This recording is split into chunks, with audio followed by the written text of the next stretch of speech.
반갑습니다. 예수는 빛교회입니다. 오늘은 그리스도의 제자 삼아라는 제목으로 마태복음 28장 1절에서 20절까지 마태복음 28장 우리 전체를 함께 보겠습니다. 제가 가진 신약성경 52면에 있습니다. 함께 마태복음 28장 1절에서 20절까지 부활주일 말씀 나누겠습니다. 안식일이 다 지나고 안식 후 첫날이 되려는 새벽에 막달라 마리아와 다른 마리아가 무덤을 보려고 갔더니 큰 지진이 나며 주의 천사가 하늘로부터 내려와 돌을 굴려내고 그 위에 앉았는데 그 형상이 번개 같고 그 옷은 눈같이 희건을 지키던 자들이 그를 무서워하여 떨며 죽은 사람과 같이 되었더라. 천사가 여자들에게 말하여 이르되 너희는 무서워하지 말라. 십자가에 못 박히신 예수를 너희가 찾는 줄을 내가 아노라. 그가 여기 계시지 않고 그가 말씀하시던 대로 살아나셨느니라. 와서 그가 누우셨던 곳을 보라. 또 빨리 가서 그의 제자들에게 이르되 그가 죽은 자 가운데서 살아나셨고 너희보다 먼저 갈릴리로 가시나니 거기서 너희가 배우리라 하라. 보라, 내가 너희에게 일렀느니라 하거늘. 여자들이 무서움과 큰 기쁨으로 빨리 무덤을 떠나 제자들에게 알리려고 다름질할세 예수께서 그들을 만나 이르시되 평안하냐 하시거늘 여자들이 나아가 그 발을 붙잡고 경배하니 이에 예수께서 이르시되 무서워하지 말라. 가서 내 형제들에게 갈릴리로 가라 하라. 거기서 나를 보리라 하시니라. 여자들이 갈 때 경비병 중 몇이 성에 들어가 모든 된 일을 대제사장들에게 알리니 그들이 장로들과 함께 모여 의논하고 군인들에게 돈을 많이 주며 이르되 너희는 말하기를 그의 제자들이 밤에 와서 우리가 잘 때에 그를 도둑질하여 갔다 하라. 만일 이 말이 총독에게 들리면 우리가 권하여 너희로 근심하지 않게 하리라 하니 군인들이 돈을 받고 가르친 대로 하였으니 이 말이 오늘날까지 유대인 가운데 두루 퍼지니라. 11제자가 갈릴리에 가서 예수께서 지시하신 산에 이르러 예수를 배웠고 경배하나 아직도 의심하는 사람들이 있더라. 예수께서 나와 말씀하여 이르시되 하늘과 땅의 모든 권세를 네게 주셨으니 그러므로 너희는 가서 모든 민족을 제자로 삼아 아버지와 아들과 성령의 이름으로 세례를 베풀고 내가 너희에게 분부한 모든 것을 가르쳐 지키게 하라. 볼지어다 내가 세상 끝날까지 너희와 항상 함께 있으리라 하시니라. 아멘. 함께 인사 나누겠습니다. 예수님이 부활하셨습니다. 아멘. 우리 주변에 많은 믿든 믿지 않든 우리와 함께 생활하는 공동체에 예수님의 부활 소식을 기쁜 마음으로 전하는 우리가 되길 소망합니다. 우리 신앙의 근간이며 우리가 그리스도 예수를 따르는 이유는 바로 구원의 완성이 부활과 다시 오심에 있기 때문입니다. 마태복음 28장은 사도행전 1장과 함께 선교 사역을 꿈꾸는 모든 사람들에게 기준점을 제시하는 중요한 말씀입니다. 사도행전 1장 8절에 오직 성령이 너희에게 임하시면 너희가 권능을 받고 예루살렘과 온 유대와 사마리아 땅끝까지 이르러 내 증인이 되리라 하신 그 말씀과 함께 오늘 마태복음 28장 18절에서 20절까지의 말씀은 굉장히 중요한 지상명령이죠. 오늘 본문에서 막달라 마리아와 다른 마리아는 예수님의 십자가를 목도한 후 죽은 예수님이 새 무덤에 안치되는 것까지 본 후 이 여인들이 예수님을 보기 위해 무덤으로 찾아옵니다. 바로 그 장면부터 시작됩니다. 이 여인들에게 부활하신 예수님이 가장 먼저 나타나십니다. 부활하신 예수님은 이들에게 무엇을 지시하십니까? 그리고 제자들에게 어떤 사명을 주실까요? 우리에게 주신 사명을 기억하며 함께 전진하기 원합니다. 본문 말씀 깊이 들어가 보겠습니다. 마태복음의 대단원을 장식하는 오늘 본문은 예수께서 담긴 최후의 유언이라고도 할 수 있는 복음 전파의 명령을 다루고 있습니다. 다른 복음서를 살펴보면 예수께서 부활하신 후 40일간 이 세상에 머무시면서 행하신 여러 가지 행적들을 기록해 놓고 있습니다. 그러나 마태는 예수님의 승천 장면과 더불어 이러한 여러 가지 다른 행적 기사들을 생략하고 복음 전파의 명령을 수록하고 있습니다. 이는 이 책을 읽는 사람들의 관심을 예수님의 지상 명령, 아까 앞서 언급했던 사도행전 1장 8절과 함께 마태복음 20장 18절에서 20절까지의 이 명령에 집중시키기 위함입니다. 실로 인간의 몸을 입고 이 세상에 오셔서 십자가에 죽으시고 또 그 죽음을 이기고 부활하심으로 구원사역, 구속사역을 완수하신 예수님께서는 승천하기에 앞서 이제 주님을 따르는 제자들이 해야 할 바를 명령하신 것입니다. 우리 기독교의 역사는 바로 이러한 예수님의 명령을 실천하는 과정입니다. 사도행전에서 사도들과 초대교회 성도들이 이 명령을 목숨을 다하여 지켰고 오늘까지 뜻있는 성도에 의해서 이 명령은 계속해서 수행되고 있습니다. 우리 역시 그리스도의 진실한 제자가 되기 위해서 이 일에 소홀함이 없어야 합니다. 오늘 주목해 볼 부분은 1절에서 예수님의 부활이 확인된 시점과 처음으로 이 기쁜 소식을 전달받은 사람들이 구체적으로 누구인지 드러나는 장면입니다.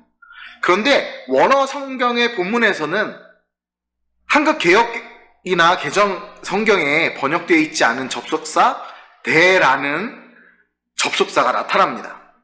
여기에서 접속사 대는 카이와 비슷한 의미를 갖고 있는데 이는 대제사장들과 바리새인들이 파수꾼과 함께 돌을 봉인하여 무덤을 봉인하고 파수꾼으로 하여금 무덤 지키는 자들로 하여금 그것을 지키게 하는 장면을 소개하는 27장 66절의 기사와 본문을 연결해주는 역할을 하고 있습니다. 그런데 마태복음 27장 66절과 오늘 본문 28장 1절 이하의 내용을 연결함에 있어서 이것이 그저 나중에 일어난 일이다 혹은 전혀 연관없는 일이다 라는 것이 아니라 사건이 순차적으로 연결되는 것을 의미하는 카이 대신에 그러나라는 의미의 역접의 접속사, 반대의 의미, 반대의 사건을 기록할 때 쓰는 접속사 대를 사용하는 것으로 28장과 앞의 27장을 대조적으로 더욱 뚜렷이 부각시키고 있습니다. 즉 쉽게 말해 마태는 유대 종교 지도자들이 예수님이 다시 살아나지 못하도록 또는 예수님의 시신을 제자들이 훔쳐내어 예수님이 부활했다고 거짓 소문을 퍼뜨리지 못하도록 철저하게 무덤을 굳게 지켰으나 그럼에도 불구하고 예수 그리스도께서 무덤 문을 열고 부활하셨다는 사실을 강조하기 위함입니다.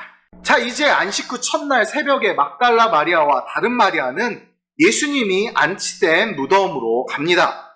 이 무덤에 도착했을 때 지진이 나고 무덤이 열려 있었습니다.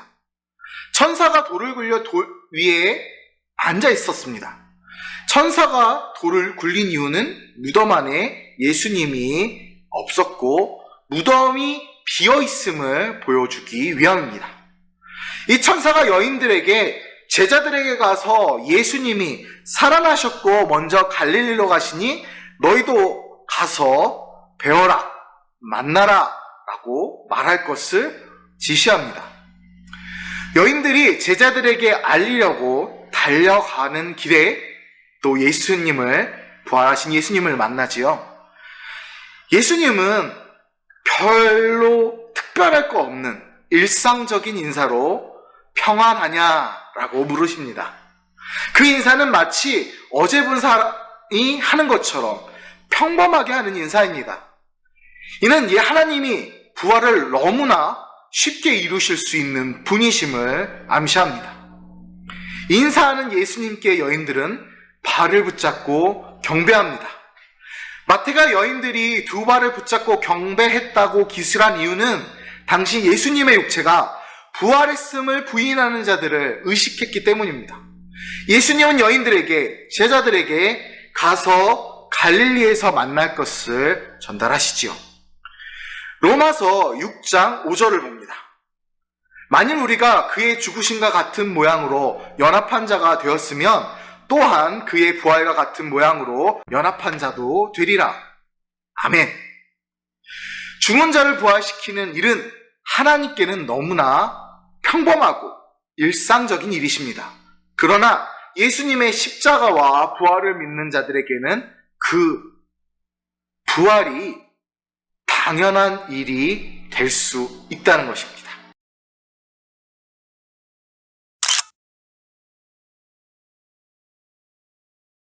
11절부터 15절까지는 초대교회 당시 유포되고 있었던 예수님의 부활에 대한 잘못된 소문의 진상을 밝힙니다. 즉, 제자들에 의해 예수님의 시신이 절도되었다라는 설이 사실은 그 대제사장들이 꾸몄고 군병들이 돈에 매수되어서 퍼뜨린 유언비어라는 것입니다. 따라서 이러한 유언비어가 날조되었다는 것은 역으로 예수님이 실제로 부활하셨다는 사실에 대한 더욱 강력한 증거가 되지요. 자, 경비병들이 성 안으로 들어가 대제사장들에게 예수님의 부활 사실을 알립니다. 대제사장은 장로들과 함께 산헤드린 회의를 소집해 이 문제를 어떻게 타개할지 의논합니다. 그들이 꺼낸 카드는 거짓말입니다. 경비병들에게 많은 돈을 주면서 우리가 잘 때 제자들이 예수의 시신을 도둑질해 갔다고 말하라고 시킵니다. 그런데 이 거짓말에는 허점이 보입니다. 여러 경비병들이 한꺼번에 잠들 수 있을까요? 만약에 잠을 잤다 해도 제자들이 예수님의 시신을 도둑질해 갔는지를 어떻게 합니까? 잠이 들었을 상황에 상황을 볼 수 있는 사람은 없습니다. 더군다나 만약에 잠들었다고 하더라도 그 거대한 바위 돌을 굴려야 하는데 그 소음과 움직임은 또 어떻습니까? 여기에 대해 종교 지도자들은 그들을 협박까지 합니다. 경비병이 경비의 업무를 실패한 것은 사형감입니다. 그래서 이 거짓말이 잘 퍼지면 그 사형을 면해주겠다 하는 것입니다. 경비병들은 돈을 받고 거짓말을 퍼뜨립니다. 막달라 마리아와 다른 마리아는 예수님의 부활에 대한 믿음을 갖고 진리를 전하기 위해 달려갔습니다. 반면 종교 지도자들은 부활을 믿지 않고 거짓을 전파했습니다. 믿음은 진리를 전파하고 믿지 않음, 불신은 거짓을 전합니다.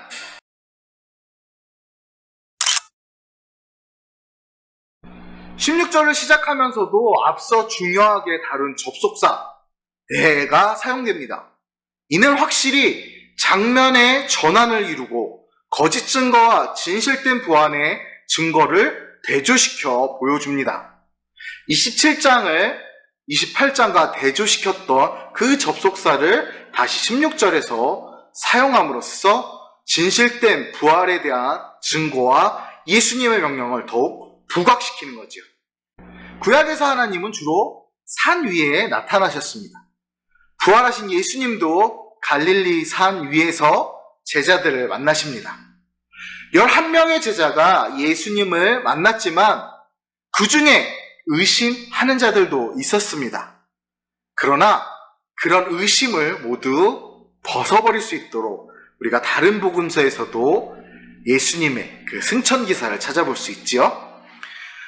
제자들에게 주신 사명, 그리고 우리에게 주신 사명, 오늘 마태복음 28장 18절에서 20절까지 그 말씀이 기록되어 있습니다.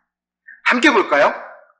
예수께서 나와 말씀하여 이르시되 하늘과 땅에 모든 권세를 내게 주셨으니 그러므로 너희는 가서 모든 민족을 제자로 삼아 아버지와 아들과 성령의 이름으로 세례를 베풀고 내가 너희에게 분부한 모든 것을 가르쳐 지키게 하라.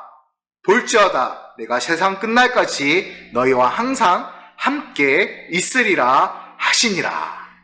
아멘, 아멘, 할렐루야. 가서 모든 민족을 제자로 삼아 세례를 베풀고 모든 것을 가르치라는 것입니다. 부활하신 예수님이 예루살렘이 아닌 갈릴리에서 제자들을 만나신 이유는 갈릴리가 제자들을 부르신 소명의 장소이기 때문입니다. 부르신 곳에서 만나 그들에게 사명을 주십니다. 모든 민족을 제자 삼는 일입니다.